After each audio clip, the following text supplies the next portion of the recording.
Од воен персонал до цивили, жителите на Тајван се подготвуваат за неизвестна иднина со новиот американски претседател кој наскоро ќе ја превземе функцијата, како и со зголемени притисоци од Кина. Пекинг смета дека Тајван е дел од Кина и вели дека ќе употреби сила доколку е потребно за да го направи тоа тврдење реалност. Додека претседателот Џо Бајден постојано вели дека САД ќе му помогнат на Тајван доколку Кина нападне, новоизбраниот претседател Трамп предложи Тајван да им плати на САД за својата одбрана. I'm a bit worried because it's hard to tell what Trump is saying, what he's actually doing, and what he's doing behind the scenes, things that we can't see. He's always acted in his own interest and the interest of the United States.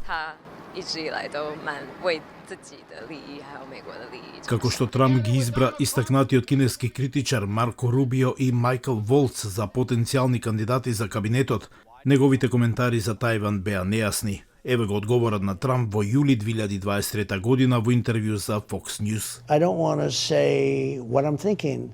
You know, if I answer that question, it'll put me in a very bad negotiating position. We don't know at this point if he means it when he wants to return the United States to a more isolationist position.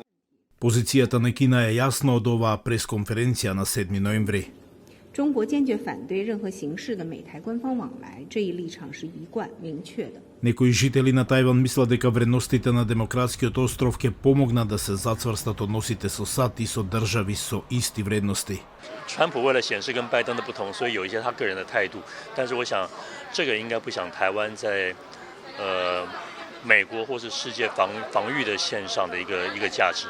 Експертите исто така се согласуваат. Големи промени во односите меѓу САД и Тајван за време на следната администрација се малку веројатни. The mood is that we will be very careful and very watchful about the development, but we are not panicking. We also have a very strong bipartisan support in the Congress, and that always can be Taiwan's best ambassadors to sustaining and improving the Taiwan-U.S. relations and in all different fields.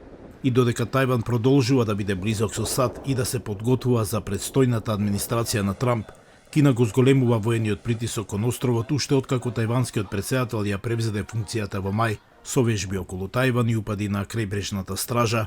Акциите се насочени кон владата на Тајван исто како и кон незините гласачи, вели Кол. They're hoping that by creating this sense of embattlement and containment of Taiwan, that eventually that would compel Taiwanese voters, if not Taiwanese government, to engage in risk avoidance. Кол вели дека нивото на агресија на Пекинг кон Тајван може да зависи од неговата проценка за политиките на новата администрација на Трамп кон Тајван и Кина. За Алфа телевизија од Гласот на Америка, Јован Черноморски во Вашингтон.